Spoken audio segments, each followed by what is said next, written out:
Hello and welcome to Red Wolf Roundtable. I'm Jacob Cater alongside my good friend and co-host, Mr. Caton Marsh. Lots of action happening across the campus this past week here in Jonesboro. Soccer kind of had some offensive woes this week, but we're going to take a look at some upcoming conference games as well for them. Volleyball, going to ask the question, is conference play challenging for these Lady Red Wolves? And then football, not so fond farewell to Texas State. Huge conference victory despite defensive woes early in the game, and how to look at Sun Belt play going forward. All of that coming up next here on Red Wolf Roundtable. Stay tuned. We'll be right back.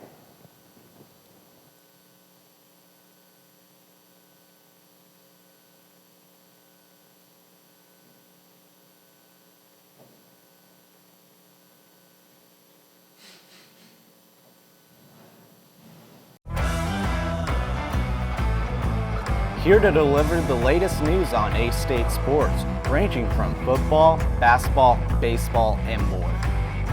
I'm your host, Tristan Harlan, alongside your other host, Cooper Melder. Red Wolf Roundtable is your local sports source. Tune in to Red Wolf Roundtable to get your fix on sports talk and news.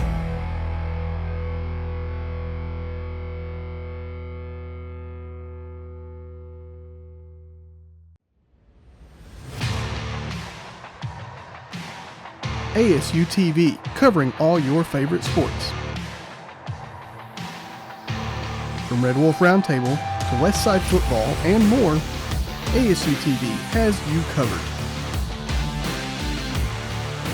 Tune in now to ASU-TV for news and coverage on these sports and more.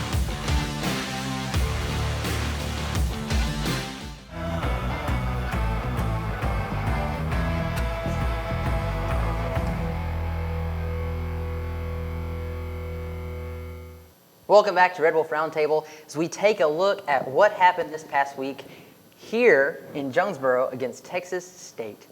Final score, Arkansas State 31, Texas State 30.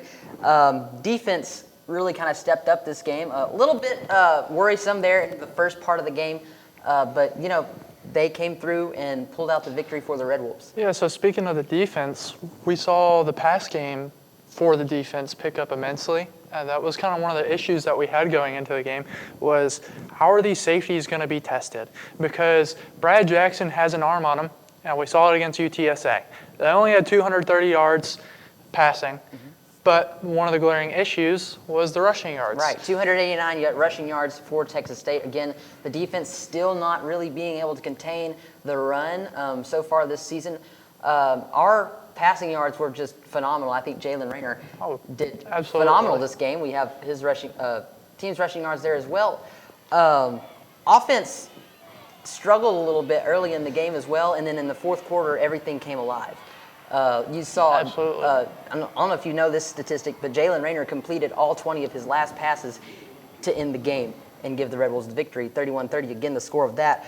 Look at Jalen Rayner and Corey Rucker here, the tandem that we have highlighted. Rayner, 27 for 35 with 248 passing yards, 2 touchdowns, 19 carries, 125 yards on the ground with 2 touchdowns. So he had 4 total touchdowns, 2 of them running, 2 of them passing. And we look at Corey Rucker here. He's come alive since that ULM game last week. 8 receptions, 102 yards, his longest run, 27, and he averaged 12.75 yards per run. So that's the thing that we wanted to highlight is the first few weeks, we didn't see a whole lot of Corey Rucker. It was a whole lot of Chauncey Cobb and Hunter Summers. And it was only a matter of time before this guy stepped up. Last week he did it, and this week he came up big. And that's what we wanted to see out of this offense was get your best player the ball. And simply that's what happened. But along with Corey Rucker came Jalen Rayner. Now, the past few weeks, the passing game has struggled, whether that have been through the offensive line, maybe Rayner holding on to the ball too long, or maybe some pass accuracy issues. That wasn't the case this week. Like Jacob said, 20 straight completions to end the game. Once again, we saw SEMO, Jalen Rayner, playing like a Heisman-level quarterback. This guy was great. 77% completion percentage. Yeah. We haven't seen that since week 1. Right. 4 total touchdowns. We haven't seen that since week 1. 125 yards on the ground. Exactly. This guy man can run. Is electric. Love this guy. We love him so much. But going back to the defense, we have problems containing a quarterback, and we have seen that all year. We saw it with Taylor Green, we saw it with Amari Odom, and then we saw it with some other guys. We didn't get a sack this game, unfortunately, and luckily that didn't really matter too much. But going forward, a lot of these teams that we play have the ability to run the ball with their quarterback, and when we generate no pressure or the D-line doesn't get to the quarterback fast enough, it allows the quarterback to make plays that he wouldn't originally allowed to before, and that showed big time this game. Brad Jackson had a 27-yard rushing touchdown, and he made multiple plays with his feet that extended a drive, which it shouldn't have. So I appreciate how well this team played, but obviously the rushing defense is still a concern, and hopefully that can pick up within the next few weeks, because we saw it against ULM. If they made that first attempt at the tackle at the line of scrimmage, the run game was non-existent. Unfortunately, that didn't happen this week. Right, and I will like to highlight Kyle Taylor on the defense. Led the team with a season and a career high of 12 tackles. Kyle Taylor, defensive back for the Arkansas State Red Wolves. Great job to him. Lincoln Perry is one that I did want to highlight for Texas State, of course, a former Red Wolf. 21 carries, 105 yards. Like you said, we have not been able to contain the run, and their quarterback, Brad Jackson, had 131 rushing himself, and he had 2 touchdowns. But one thing that I do want to talk about that the Red Wolves did, some really interesting play calling toward the end of the game. I don't know if you noticed that, but the last play of the game, the play call was to let them score. Coach Jones said that in his press conference this past week. I hear about that. Yeah. Apparently he likes to gamble a little bit, but it did pay off. Texas State ended up missing their extra point, and A-State went down in a drive in 53 seconds from one end zone to the other, and scored touchdown. And then, of course, Clune Van Andel, being as clutch as he always is, kicks the field goal. So talking about an offense that we haven't seen in exactly. a couple of weeks. Yes. And this is huge, because Texas State was projected to win this game by 2 touchdowns. This was not supposed to be a close game. A-State had a 25% chance to win this game going in, according to But that ESPN. being said, we play better at home. It's evident, and it showed this week, that's for sure. There's still some things that we need to clean up defensively, and I would like to see the run game come more alive for our running backs with Kenyon Clay, Devin Spencer, Cedric Hawkins, a bunch of those guys. I think they're uber talented, and we have the facilities to run the ball, but we haven't seen it much. Luckily, Rayner has picked up in that aspect, and this is great offense from what we've seen before. Yeah. I was a little disappointed in the fan turnout for this game. I know, seeing the Red Wolves go on the road and lose 3 straight was a little discouraging. But Red Wolves fans are an interesting group, because I really love the turnout whenever the Red Wolves are doing good, but when they're not doing so great, there's not much of a turnout. And there wasn't much of a turnout to this game. A little over 15,000 fans came, and those 15,000 fans that were there were loud towards the end of the game. But but it's the fans that make playing at home for these Red Wolves so much more enjoyable. Because I don't know if you've noticed, but we have played very well at home this year. Absolutely, and that student section, I'm disappointed. You guys missed a great game. We're talking about one of the best games that we're going to have probably on the year, and you missed a Heisman performance from a QB. What are you guys doing? This was an amazing game, and luckily I got to experience it. Luckily you got to experience it.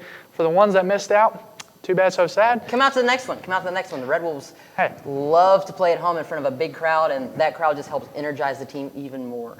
So we're going to take it to our next segment. After this break, we'll review some soccer and volleyball from this past week. So stay tuned here on Red Wolf Roundtable. Coach, big win for you guys today in Jonesboro over a really good Texas State team. With everything going on, tough start to the season for you guys. You just never know where the team's head is at. But for your guys to come out and fight the way they did and win this football game, what's it say about them? Well, I think they answered that question. And the ebbs and flows of the game, the perseverance, the way we managed it with letting them score, miss the extra point, run the clock, go down and score, very fitting. These players deserve it. We had 7 starters out today, and they didn't flinch. They didn't blink. We knew it'd be a dirty, slimy, grimy game, and we were able to get it done. Coach, you told us how important it is to build trust with your team, specifically at the quarterback position. How much do you trust your quarterback in Jalen Rayner? The ultimate trust. And we told him today at the hotel we were going to put the ball in his hands, run him, let him make good decisions. And I can't say we had a makeshift offensive line. They did a great job, and we really played complementary football. When we play complementary football, we're a pretty darn good football team. Coach, congratulations on the win. We appreciate it. Appreciate you guys being here. Students should watch ASU-TV just to see the creativity that a college student can get. The creativity that some of these students have is truly amazing.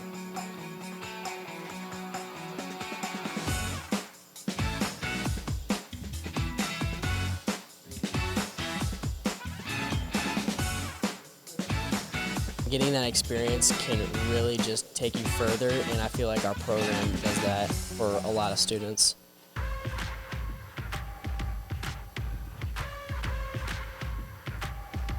When you say experience counts, it's experience that counts for a lifetime. Boxes, I cannot fit in the boxes. Stop it, quitting was never an option. Exhausted, this passion is never exhausted. And you cannot stop it, nah, you cannot stop it.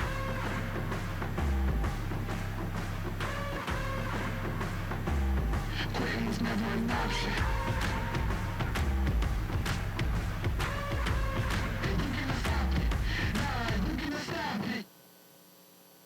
Welcome back here on Red Wolf Roundtable as we take a moment and review some soccer and volleyball that happened this past week here on the campus of Arkansas State University.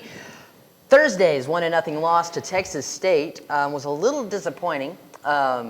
Texas State's a good soccer team, and I think our defense did very well against them, but our offense just can't seem to get off the ground.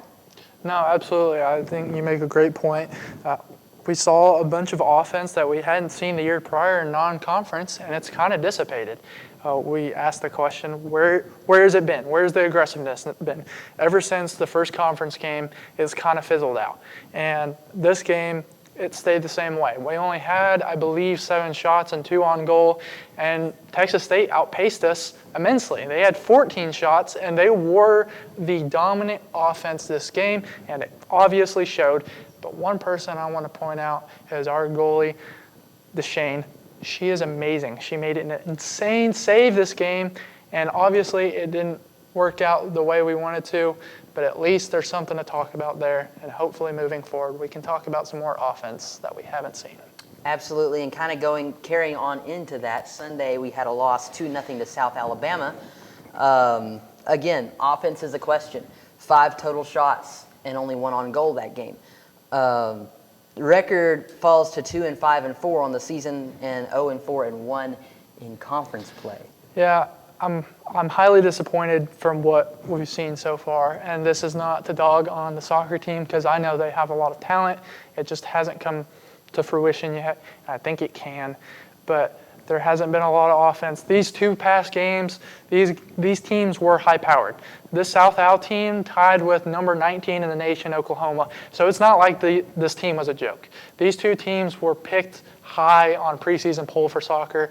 So to only allow a certain amount in response, I would say it was a decent turnout, not what we like. We were kind of hoping to at least tie one of these games because that would have been huge for us. But obviously, we want more offense. I think it can happen. It's just more aggressiveness, and that's been evident that hasn't been there. Exactly. And now moving on into volleyball, we hosted Southern Miss this weekend. They had a deal going on. You could get into the volleyball game and then go to the football game right across the street. Look at this game. The first set, ASU wins 3-1. Lots of kills here for Arkansas State. I really like how our offense and our defense paired well together in this game. Absolutely, and one of the things that I love to point out, and I've talked about it the past couple of days, is the hitting percentage for this game 1 for Southern Miss. They didn't do well at all. At 5.6% hitting percentage, they were not a single set above 10%. everything. And I was surprised they won one set. The one set that they did win was the very first one. And in all honesty, they were the better team that one set. It was a lot of miscommunication and some things that Arkansas State had to work out because it was the first game. They've been home in a month. But regardless, after that moment, they just swept the floor with Southern Miss. There was nothing Southern Miss can do. They were all discombobulated on defense. There was nothing they could do offensively. And Arkansas State took full advantage of that. Second game, though, that wasn't the case. We still saw that premier offense from Arkansas State, maybe not to the efficiency that we usually see or the standard that we usually see, but it was still there. Defense kind of stepped down, and it was that same way when they played against Georgia Southern. Georgia Southern took advantage of those deep corner shots and the middle attacks, and that's kind of what the Southern Miss team did in the second game, and they took advantage of it. And we somehow made it to extra sets. That fourth set, Arkansas State, that was a generational run by Arkansas State. They played amazing in that fourth set. Overtime, our fifth set, not so much. There was a lot of errors on our part, a lot more than you would like to see. Half of Southern Miss points came from Arkansas State errors. And that's not what you want, because you got to dig yourself out of a grave at that point. So hopefully we can limit those turnovers, limit those errors. This team's still really good. Southern Miss, another really great team, but unfortunately we didn't get the second one. Sun Belt has a lot of really good competition this year, I feel like, just across the board. Georgia Southern kind of surprised us when we went down there and played. Southern Miss has surprised us a little bit. Arkansas State was keeping up with the big dogs in the preseason and, the non-conference schedule. And now we go into Sun Belt conference play and we see all these other teams are like, hey, Arkansas State's the team to beat because, of course, Sun Belt Conference champions last year. We've got a target on our back. And so we've got teams that are looking to beat us. The team to beat in the Sun Belt right now is Arkansas State, and these teams are out to get us. I do want to point out that I think that was a great team effort this weekend. We talked about this before the show when we were deciding who to highlight, and we were like, we can't really highlight just one person because the entire team put in a great effort, especially in that first game against Southern Miss. Improves to 9-6 on the season and 2-2 in conference play. And we will get into who they play next in our next segment. Stay tuned as we will preview some of the games coming up for the Arkansas State Red Wolves this week here on Red Wolf Roundtable.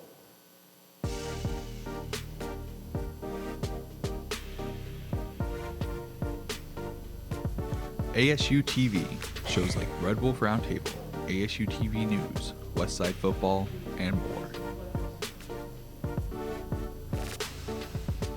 Gain real-life experience while doing what you love. Get involved with ASU-TV today.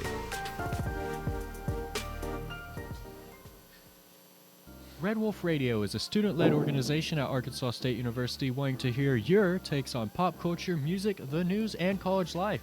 Just about anything you can think of. Located in the Education and Communications building on campus, we are always looking for more volunteers. So if you're an Arkansas State University student, no matter the major, and this is something that interests you, shoot us an email at redwolfradio@astate.edu. That's redwolfradio@astate.edu. Let them hear you how. Welcome back as we take a look at some of the games happening this week for the Arkansas State Red Wolves. Starting off with soccer, still looking for their first conference win. They go to Southern Miss down in Hattiesburg and look to take one from the Rock. This is a statement game for Arkansas State. Maybe not to the magnitude of beating a better opponent, but getting back to where we have started in non-conference and picking it back up into conference play. This Southern Miss team, I want to put it lightly, but they're not very good. They are, I believe, 2-10 on the season, only having 9 goals, and they're just getting blown out every single game. You look at their goals per game, it's .69. I want to highlight that because I think with our defense, we have a very good chance at holding Southern Miss to very little shots. Oh, absolutely, and they give up a lot. They've allowed 41 goals on the season, and they allow 3 goals a game.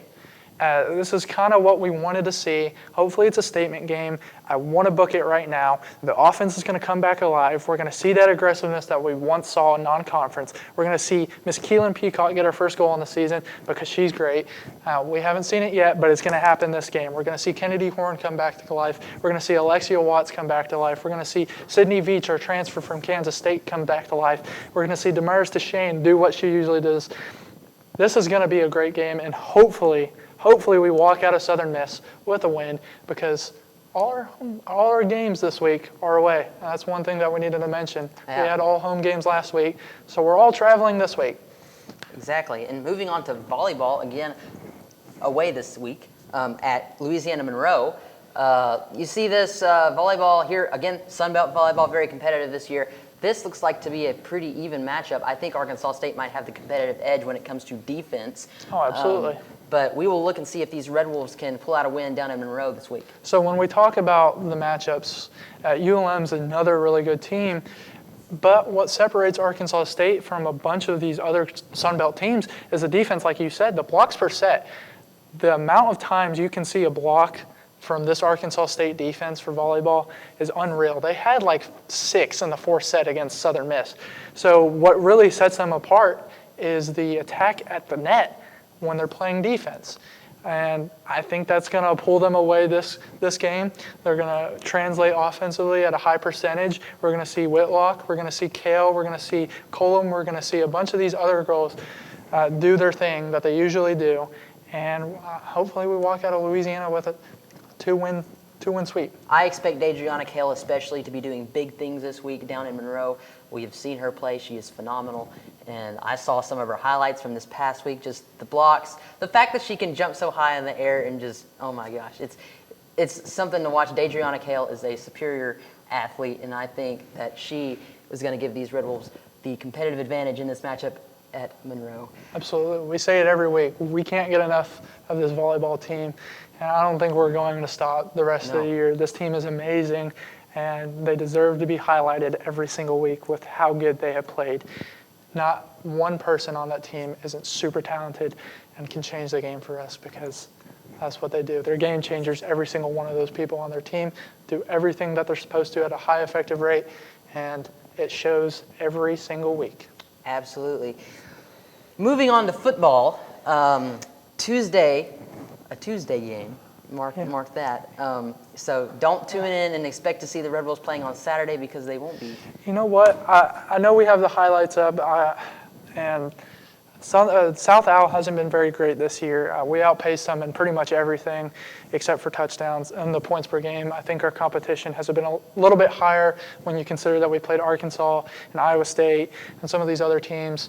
But you know what really makes me mad about this game is that it's on a Tuesday. Technically this week, it's our bye week.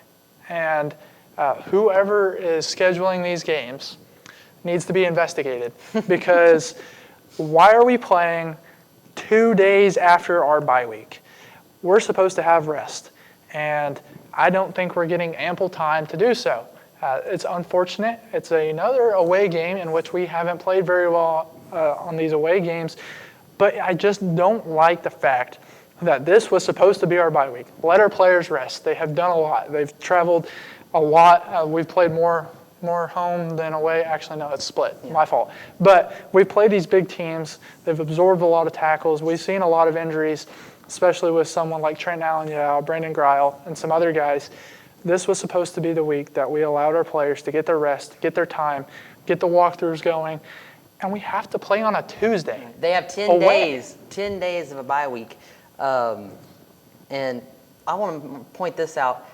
South Alabama is a running offense. If you didn't notice it on that graphic we just shared, their rushing yards far outpace their passing yards, and that is a concern for me going into this game. Here it is again, 202 rushing yards per game. And this concerns me just because Arkansas State has not been able to defend the run as well at any point this season.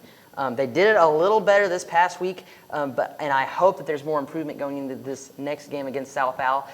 But our defense really needs to step up and start defending the rushing offense. Yeah, absolutely. You pointed out perfectly. We didn't see a lot of it this past week with Lincoln Perry and his revenge game. We didn't see it with Brad Jackson, but we saw it against ULM. They showed that they have the capability to slow down a rushing offense, a heavy rushing offense that is, and I think they can do it. I think Texas State was an outlier. This team was the best team in the West for Sun Belt. South Al, much different. I don't want to put too much hope on Arkansas State because I don't want to go into it giving them the expectation that they're going to blow this team out, and that just doesn't happen. But like you said, the run game needs to be picked up, both offensively and defensively for Arkansas State. I think our secondary played well against Texas State, a high-powered passing attack, and Georgia State, they slow that down. They don't have the highest passing volume or passing attack. So hopefully that can give more emphasis to the running game and that can be picked up. But as long as this offense plays the way they did this past week, it's going to be a great game for us, hopefully. And hopefully we walk out of every single state that we play in this week with a win. Absolutely. This will be a nationally televised football game, by the way. So we can be able to watch that from the comfort of our own homes. Thank you for watching Red Wolf Roundtable this week. Tune in next week as we will review and preview some more games here at Arkansas State University. Thank you, have a great day, and God bless.